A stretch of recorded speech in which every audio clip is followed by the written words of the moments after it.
नमस्कार, प्रणाम। आज आद्य गुरु शंकराचार्य की पावन जयंती है। मेरा मन किया कि मैं आदि गुरु शंकराचार्य जी के जन्मदिन पर कुछ शब्द कहूँ, कुछ बोलूँ। मुझे वेद भारती आश्रम, क्रिमचा, मिलक, रामपुर, उत्तर प्रदेश की सलाहकार परिषद से जुड़े डॉक्टर चंद्र प्रकाश शर्मा जी, जो अल्पसंख्यक कार्य मंत्रालय भारत सरकार में भी हिंदी भाषा के सलाहकार हैं, विद्वान हैं, शिक्षाविद हैं, उनका लेख मैंने पढ़ा। मैंने सोचा उनके लेख को मैं अक्षरशः आप सभी से साझा करूं। आदि गुरु शंकराचार्य वास्तव में एक अनोखे महापुरुष हैं। भगवान शंकराचार्य कह दिया गया उन्हें।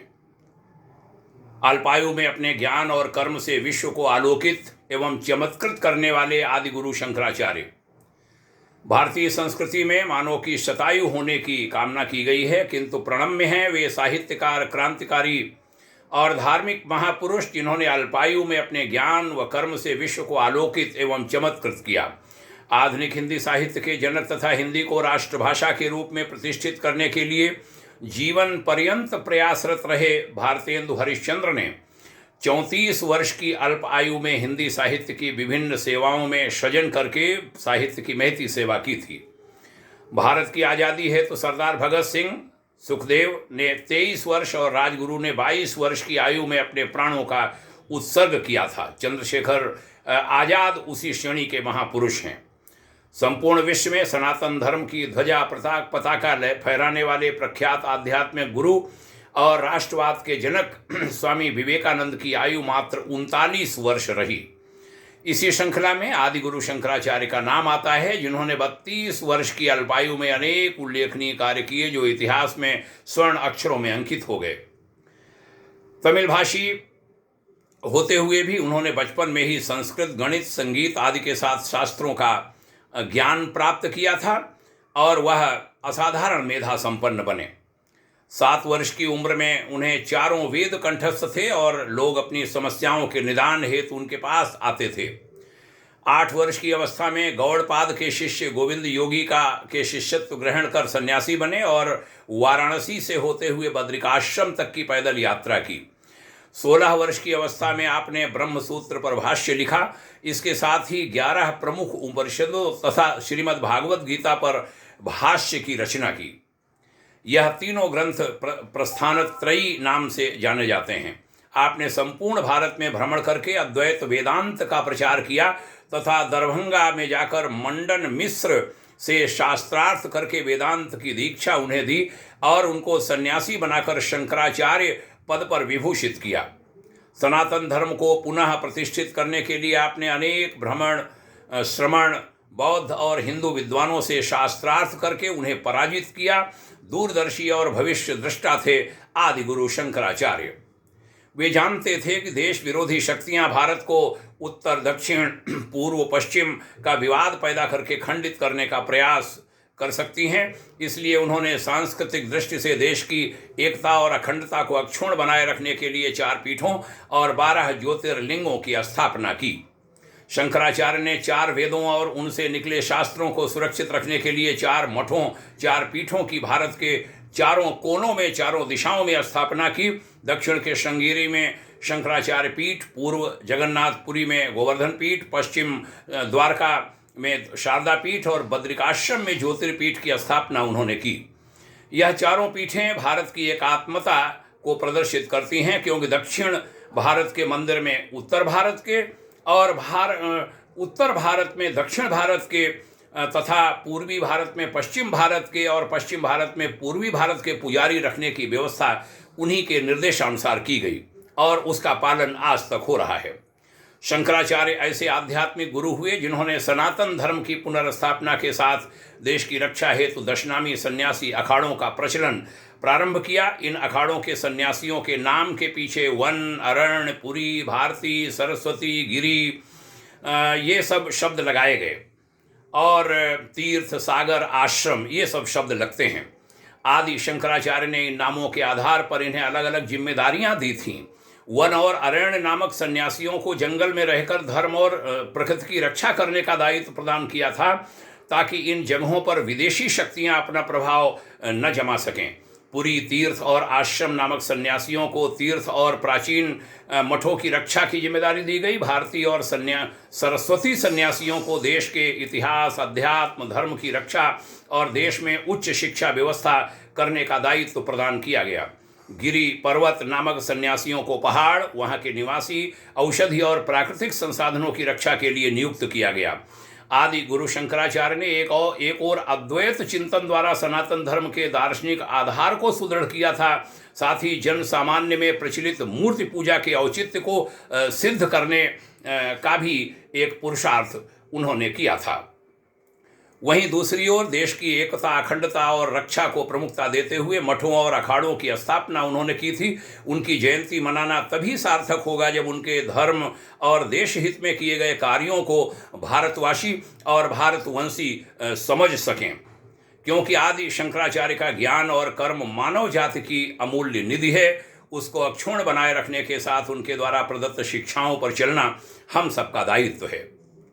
यह लेख हमें डॉक्टर चंद्र प्रकाश शर्मा जी, जिनकी हमने चर्चा की, नसीराबाद मिलक रामपुर में निवास करते हैं। उनका मोबाइल नंबर भी है 73463656। उनके लिखे शब्दों को हमने यहाँ साझा किया है। हमें अच्छा लगा। आज ही मैंने दिन में उसको पढ़ा था और मेरा मन किया कि उस महत्वपूर्ण लेख को अक्षरशः आप सबके साथ साझा करूं। मित्रों, समय बदल रहा है। पूज्यवर आचार्य श्री राम शर्मा जी का शिष्य हूं और उन्होंने पूरा एक स्पष्ट खाका खींचा है युग निर्माण का, युग परिवर्तन का। उसमें धार्मिक जगत में भी बहुत अच्छे अच्छे लोग आएंगे, राजनैतिक क्षेत्र में बड़े अच्छे अच्छे लोग आएंगे जो सनातन की संस्कृति की रक्षा करने वाले लोग होंगे, और वह होता चला जा रहा है। 2024 में लोकसभा के चुनाव भी चल रहे हैं। उसके आगे और उसके आगे 5 साल, 10 साल, 20 साल उसका वैसा ही वातावरण बनेगा, ऐसा हिमालय के ऋषि उनका वचन है और उनका आश्वासन है। बस उसके लिए हमको, आपको तैयार होना होगा। जो 4 शक्तियां होती हैं, धर्म की ताकत, अर्थ जगत वालों की ताकत, मनीषा जगत की ताकत और चौथी ताकत होती है राजनैतिक शासन तंत्र की। चारों को मिलना होगा, चारों को सशक्त बनना और बनाना होगा। धर्म जगत में अगर देखें तो कई व्यासपीठ पर हम लोगों की आयु हो गई। मैंने स्वयं 3.5 दशक तक हजारों छोटे बड़े मंचों पर मैं गया हूँ, सेवा की है। लेकिन जो युवा पीढ़ी के हमारे व्यास हैं, उनसे हम बहुत अपेक्षाएं करते हैं। कई हमारी बेटियां हैं, कई बेटे हैं जो व्यास पीठों पर बहुत अच्छी स्थिति में इस समय उभर रहे हैं। उनसे हाथ जोड़कर अपील करूंगा, आह्वान करूंगा कि वो बहुत सारी कमियां जो हमारे वरिष्ठों से कहीं हो गई हैं, उनको बिल्कुल अपने पास ना आने दें। ये माया, लक्ष्मी, चमक, धमक, उसके चक्कर में बहुत सारी कमियां आ जाती हैं, वह ना आने दें और वह अपने उस धर्म को निभाएं जो उन्हें परमात्मा की कृपा से व्यासपीठ पर बैठकर निभाने का अवसर मिला है। उसमें अच्छे अच्छे नाम हैं और उसमें बड़े बहादुर लोग भी आगे आ रहे हैं। पूज्यवर आचार्य श्री के जो 4 चरण थे, प्रचारात्मक, साधनात्मक, प्रचारात्मक, रचनात्मक और संघर्षात्मक चरण को हमारे कई अच्छे व्यासों ने, धर्म जगत के कई लोगों ने अंगीकार कर लिया है और उनको हिमालय की ऋषि शक्तियाँ पूरी शक्ति दे रही हैं। उन्होंने बड़ी बहादुरी के साथ उस काम को लिया है और वो सफल हो रहे हैं, आगे सफल होंगे। बस कमी ना आने दें, ये ध्यान रहे और अंदर से गंभीरता बहुत बढ़ाएं। इसकी बहुत बड़ी आवश्यकता होगी। हमारे कुछ युवा जो आध्यात्मिक पुरुष उभरे हैं, मैं इस समय नाम यहाँ नहीं ले रहा हूँ क्योंकि नाम लेने पर वो फिर बात छोटी हो जाएगी, किसी के नाम छूट जाएंगे, किसी के नाम नहीं ले रहा हूँ। लेकिन हाँ, कुछ जगहों पर असत्य भाषण भी हमारे जो युवा धर्माध्यक्ष हैं, आध्यात्मिक पुरुष हैं, उनकी वाणी से कई जो तथ्य हैं वो गलत भी सामने आ जा रहे हैं। समाज नहीं पकड़ पाता, हम लोग पकड़ रहे हैं। आज के 12 साल पहले मैं 3 बड़ी संस्थाओं में काम कर चुका हूं और निकट से बड़े अनुभवों को लिया है। आगाह भी किया था, लगभग 100 बिंदु हमने लिखकर कि ये ये सावधानी बरतें तो और अच्छा होगा, और अच्छा होगा, और अच्छा होगा। कुछ असत्य भाषण हो जाते हैं, मिथ्या भाषण हो जाते हैं, उत्साह में हो जाते हैं, कोई भाव नहीं रहता होगा, लेकिन असत्य तो असत्य होता है। कोई बात अगर गलत कह दी गई तो अब वो सत्य नहीं है। उदाहरण के लिए कोई महापुरुष 3000 पुस्तकें लिख कर के गए, वो प्रणम्य हैं, नमन्य हैं, वंदनीय हैं महापुरुष, क्योंकि उनके जैसा काम किसी युग में किसी ने नहीं किया, और उनके महाप्रयाण के बाद कोई 400-500 किताब बढ़ा दे, ये बात ठीक नहीं है। सारे तथ्य सही जाने चाहिए, बिल्कुल सही सटीक। यह जो मंच पर बैठने वाले, माइक पर आकर प्रवचन करने वाले, यूट्यूब पर बोलने वाले, वीडियो जारी करने वाले, हम आप जैसे अनेक लोग, उनको तथ्यों के प्रति बहुत सजग रहने की आवश्यकता है। कोई खड़ा होकर के ये न कह पाए वो तथ्य जो आपने कहा था वो गलत कहा था। तो इससे बचना है। धार्मिक जगत के लोगों को, उनको आगे बढ़ना है। मनीषा जगत के लोग, उनसे जो गलतियां कहीं पीछे बहुत हुई हैं, फिल्मकार हों, रचनाकार हों, साहित्यकार हों, ये सब, वो भी उस रचनात्मकता को बढ़ाएं। जो भी कमियां कहीं आ जाती हैं उसको रोकें। और अर्थ जगत के लोग भी पैसा सही जगह ही लगाएं।